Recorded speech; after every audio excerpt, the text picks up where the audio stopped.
for the prevention of wildfire-related injury and death. So my name is Anakin Goyle. I'm the project lead, and I researched the materials in the fire shelter, the past alert system communications, and the wind and temperature sensors. I'm Renzo Schwartz. I'm the deputy lead, and I'm in charge of the drone research for this project. My name is Will Anderson. I'm the safety officer. I've been focusing on the operations and systems within the firefighting crew. My name is Jad Jaber. I'm the security officer, and I'm in charge of fire science research and firefighter gear and materials research. All right, so a bit of an outline for our project. We're going to talk about the background, and then we're going to talk about our objective and the constraints for our project, and then we're going to talk about the team layout, like specific members of the fire crew. Then we're going to talk about the we're going to talk about the fire shelter, and then we're going to talk about our bounded focus, our plan of action, and then we're going to talk about the different devices they use, such as the pass device, their turnout gear, and we're also going to talk about the drone research, and we're going to finish it off with our conclusion. So, a bit of background on the incident. First off, this fire, it was one of the biggest fires the U.S. has seen in a while. Being a Boy Scout and soon to be Eagle Scout, I'm one to love fire. I think it's pretty, it's beautiful, you know. You can't just help staring at a campfire. But there's some differences between the fire we're talking about and a normal campfire. For example, a normal campfire doesn't exceed temperatures of 2,000 degrees Fahrenheit.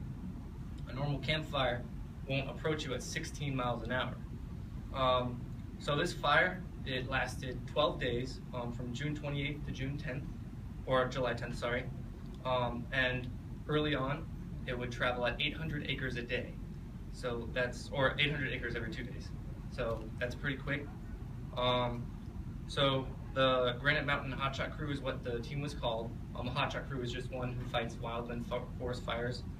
They were fully qualified, fully staffed, properly trained. They met all guidelines and standards. So a couple issues that went on within the in the whole system. One being radio communication was one of the big ones. Some of the main issues were improper tone guards were used on radios. There was a lot of radio chatter. People weren't using correct abbreviations. They didn't have enough lines open, things like that. So with heavy radio traffic, it made things difficult to communicate. One of the main issues being improper tone guards. So this forced the crews to have to find workarounds and troubleshoot, which wasted time, caused panic and confusion. So although much communication occurred among the crews throughout the day, few people actually understood the whereabouts of the Granite Mountain Hotshot Crew and their movements and location. So the Granite Mountain Hotshot Crew throughout the day had been watching the fire. Actually, before they went to go leave and reposition due to the approaching flames, they were on a lunch break watching the fire approach.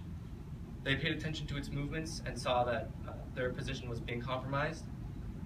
So one of the other main issues was the winds.